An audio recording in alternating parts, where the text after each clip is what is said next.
यह बात तो हम सब जानते हैं कि अल्बर्ट आइंस्टाइन हिस्ट्री के सबसे बड़े जीनियस थे। इतना जीनियस कि वे हजारों साइंटिस्ट से ज्यादा दिमाग अकेले लड़ा सकते थे। जो चीज हम इंसान समझना तो दूर की बात, सोच भी नहीं सकते, वह आइंस्टाइन ने सोची भी और समझी भी, और उसको पूरी दुनिया के लिए आसान भी बनाया।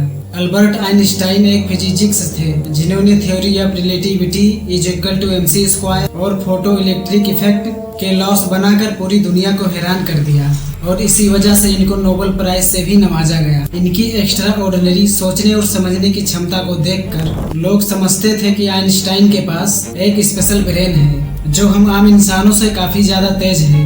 इस बात का खुद आइंस्टाइन को भी अंदाजा था।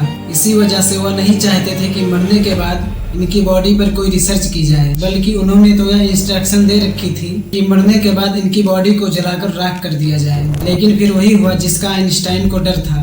18 अप्रैल 1955 को प्रिंसटन हॉस्पिटल में जब आइंस्टाइन का इंतकाल हुआ तो ऑटोप्सी के लिए यानी मौत की वजह को जानने के लिए जो डॉक्टर आया था उसने चुपके से ही आइंस्टाइन का ब्रेन निकाल लिया, क्योंकि उसको यह जानने की क्यूरियोसिटी थी कि दुनिया के सबसे बड़े जीनियस के ब्रेन में आखिर है क्या। आइंस्टाइन का ब्रेन चुराने वाले डॉक्टर थॉमस हार्वी थे, जिनको अपने साथ होने वाले अंजाम से ज्यादा इस ब्रेन को स्टडी करने में दिलचस्पी थी। कुछ दिनों के बाद जब प्रिंसटन हॉस्पिटल को डॉक्टर हार्वी के इस हरकत का पता चला तो उनको अपनी जॉब से भी हाथ धोना पड़ा। लेकिन डॉक्टर हार्वी आइंस्टाइन के बेटे हंस अल्बर्ट से जैसे तैसे करके यह परमिशन लेने में कामयाब हो गए कि वह आइंस्टाइन के दिमाग के स्पेशल ब्रेन के अंदर छुपे राजों का खुलासा कर सके और उसको पूरी दुनिया के सामने ला सके। इस दिन से शुरू हुआ इस ब्रेन का लंबा तरीन सफर। डॉक्टर हार्वी एक पैथोलॉजिस्ट थे जो सिर्फ पोस्टमार्टम करना जानते थे। यह उनका ख्याल था कि वह इतने बड़े जीनियस के ऊपर रिसर्च कर सके। अब कंडीशन यह थी कि डॉक्टर हार्वी प्रिंसटन हॉस्पिटल की जॉब से भी हाथ धो बैठे थे और अपने पैथोलॉजिस्ट का मुद्दा भी।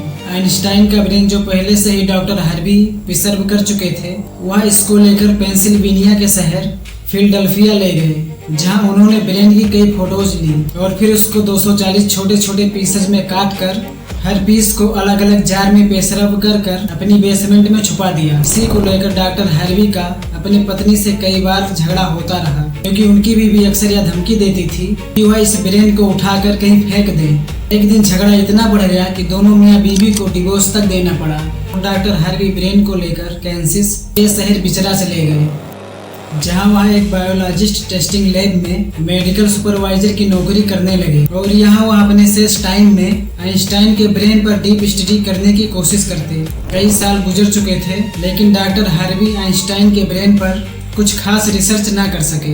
उल्टा उनका मेडिकल लाइसेंस ही कैंसिल कर दिया गया और नौबत ऐसी आ गई कि उनको एक प्लास्टिक की फैक्ट्री में जॉब करना पड़ा। तभी उन्होंने पहली बार एक अच्छा काम किया कि वह उनके ब्रेन के अलग अलग हिस्सों को दुनिया भर के बेस्ट न्यूरोलॉजिस्ट के पास डिटेल रिसर्च करने के लिए भेजेंगे। 1955 में ब्रेन चोरी होने के 30 सालों बाद यानी 1985 में पहली बार आइंस्टाइन के बयान पर एक स्टडी पब्लिश की गई। इसके बाद अगले 28 सालों तक इस जीनियस ब्रेन पर दुनिया भर के न्यूरोलॉजिस्ट ने कई स्टडी पब्लिश की, जिसमें बताया गया कि आइंस्टाइन का ब्रेन एक आम इंसान के ब्रेन से काफी डिफरेंट था। सबसे बड़ा डिफरेंस ब्रेन के कार्पस कैलोजम नामी हिस्से में पाया गया। अब यह जानना जरूरी है कि इंसानी ब्रेन तो अलग अलग हिस्सों में डिवाइड होता है।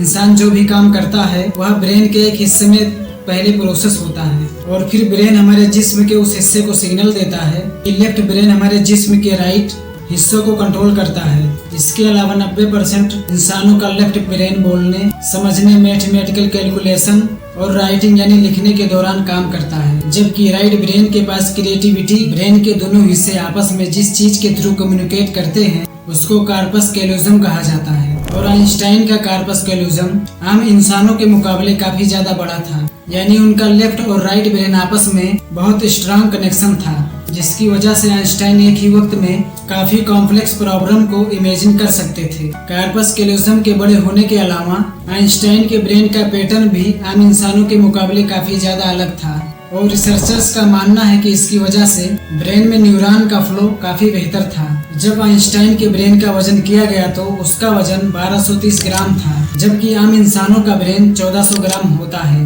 उनके ब्रेन की लाइनिंग काफी पतली थी, जिसकी वजह से इनमें ज्यादा न्यूरॉन पाए जाते थे। जांच के बाद मालूम पड़ा कि अल्बर्ट आइंस्टाइन जब पैदा हुए थे तो पूरे 5 सालों तक नहीं बोले, जबकि दूसरे बच्चे 2 या 3 साल की उम्र में ही बोलना शुरू कर देते हैं। जब उन्होंने बोलना शुरू किया तब भी वह ज्यादा बोलना पसंद नहीं करते थे। जब अल्बर्ट आइंस्टाइन 12 साल के थे तब एक फैमिली टीचर ज्योमेट्री की बुक उनके पास भूल गई। हैरत अंगेज तौर पर सिर्फ एक ही दिन में आइंस्टाइन वह पूरी बुक पढ़कर अपनी ज्योमेट्री की हर एक कॉन्सेप्ट को क्लियर कर बैठे। न सिर्फ इतना बल्कि 14 साल की उम्र में इंटीग्रल और डिफरेंशियल कैलकुलेशन के मास्टर बन चुके थे। 26 साल की उम्र में आइंस्टाइन ने 4 रिसर्च पेपर पब्लिश करके पूरी दुनिया को हैरान कर दिया और इसकी वजह से उनको पीएचडी की डिग्री और ह्यूमैनिटी के लिए ज्यादा किरदार अदा करने की सूरत में नोबेल पुरस्कार से नवाजा गया। आज भी आइंस्टाइन का extra ordinary brain America Mewar के मटर म्यूजियम में मौजूद है। अगर आपको वीडियो पसंद आई हो तो वीडियो को लाइक करके हम चैनल को सब्सक्राइब जरूर करें।